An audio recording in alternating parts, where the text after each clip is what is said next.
Deyo kulikayo wafiki bane twakulaba ng'oli mu vibe. Nze bwentyo munna bange supporting omuntu.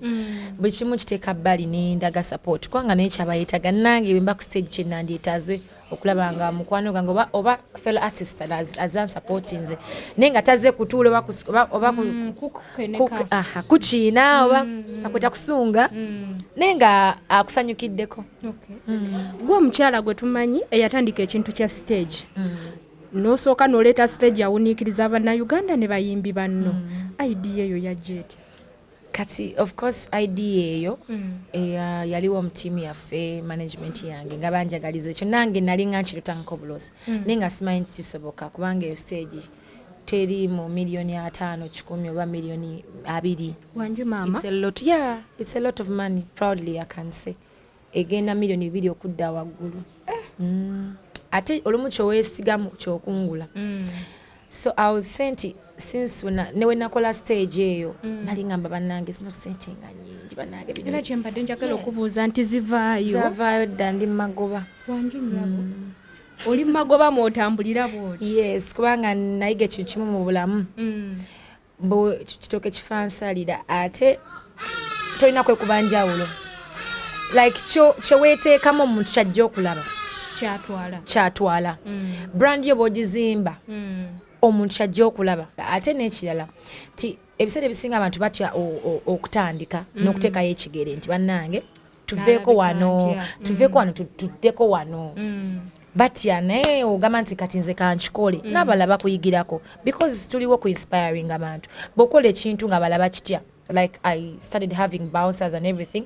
Buli omu ng'agamba yeeraga oba biki but tulabe incidents nyingi nga just omuntu aba bajja kugamba batya tineeraga naye wabulira nga gwokyetaaga don't care about what people say wabula nga kyokola kyekituufu just do it and our fans deserve ebintu ebirungi nabo baleme birabira ku TV tibalabye Smabi It Awards manya bikoze bitya bakola stage zakabi ngate ne waka tusobola bikola kubanga abaana bali talented abakola stage wano we bali so awo wenyine wenjagala tutandikire okuva lwo wagireeta twalabako ku stage zino ziri nnya nawe nsaba onnonderekeemu ne bw'onoozireeta 10 bukyanga nteekawo concert teri stage eyenkana concert yange not even a quarter. Wanji? Yes, era enaddamu okumenyaamenyawo eriba yange ng'era nze ngikomezaawo. Stage eno kikyeyongera ku audience y'abantu kiki kyeyinza okwongera mu muntu ng'agiraba? First of all, bafani basasula sente okujja mu kivulu. Basuubira ebintu ebirungi. Tebaagala bintu biryawo bya kugattirira nti bya kweyiya kubanga basasudde sente. Shojo charging omuntu emitwalo 5. No charging table miliyoni 3. Omuntu ogenda mu taka stage akibaawo teekaawo. Abayimbi abamu tubalaba nga bayita namu ne bagwayo.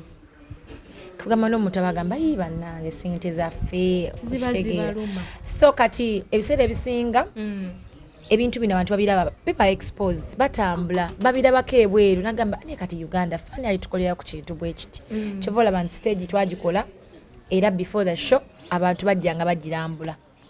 Twakulabyeko ku kivulu kya Fik ng'obagamba nze naleeta stage ennungi mutandise okugezaako nga muleeta by the way bagezaako kati bagezaako kugeza mukwano take it oba okitwala batayagala lekayo naye kati abantu bagezaako naye kaba kashoka kati nolanga omuntu agezaako kola ekintu ekirungi.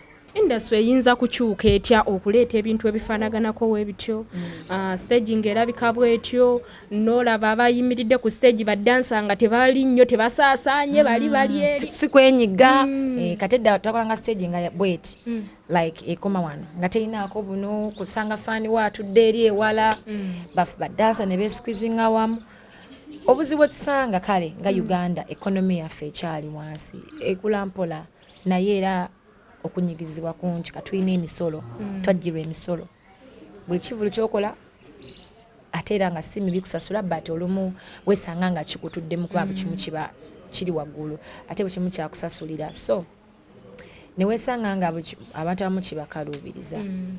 So abantu balalikira balowooza January wamukyusizza togenda kuddamu batekekera bivulu mu January just ne one time kubanga kati ekintu kye nakola kyali kinene nnyo ate nno mali buli wookula oba olina okwongera okuyiga n'okumanya nti ensobi gye nakola luli sigiddamu n'omanya nti bannange ekintu kino kyankostinga this much oluddako njagala kisingewo netaaga kukola ki kati ebyo byonna tosobola bikolera mu lunaku lumu oba mu myezi so olina okwewaamu time nga ya mwaka oba omu n'ekitundu but soon faani wange teyeeraliikirira nti spice asha manya nfumba ate ekinene ekisinga ku kiwali olabyeko leero gy'onooleeta tejjuze lugogo banaatuulawa tuyinza n'otambulira ku mazzi kati mbaagaliza nnyo bafaani bange nti ave agambe byonna mubyogere naye kya stage temukyogeraku byonna mubyogere naye omwimbi waffe yakubye endongo yadde wagambye tekuli ekunikkiriza ku stage ziri 3 ze nabadde nkubalidde wabeera yeegezagezaako mpaaka emu yakaminoolaba zonna zaali nnungi naye nze ngugambye nti ebintu ebimu byogera nga bwe biri n'otalumamu oba anyiiga n'anyiiga byonna biba birungi byonna naye nze nkubuulidde kati kiri gy'oli naawe ddayo kola research owuwo ate lwaki tuba tuwakana kinga kujja kuŋŋamba ani akusinga nga nze nsinga you'll say that because you have to believe in yourself njagala ndabe kwakabya waaba afaanana sizinziira nawe okutuka omutima ngaffe ne tubeereyo ne tulaja ate mune toli muntu nange ndi muntu naawe olaba kye bakyawa tidde obugambo obusembayo abakulaba ku kyenkya nkute mbaagala nnyo mwebale kwekumira ku kyenkya ku Bukedde TV Spice Diana gemanya nina akayimba akapya video efuluma ndowooza mu ssaawa ntono wiiki eno yes olwokusatu actually so Bukedde ejja kubeera bakubira bakayita ddumi ate tumale tudde tukubirala cause music tulina mungi this year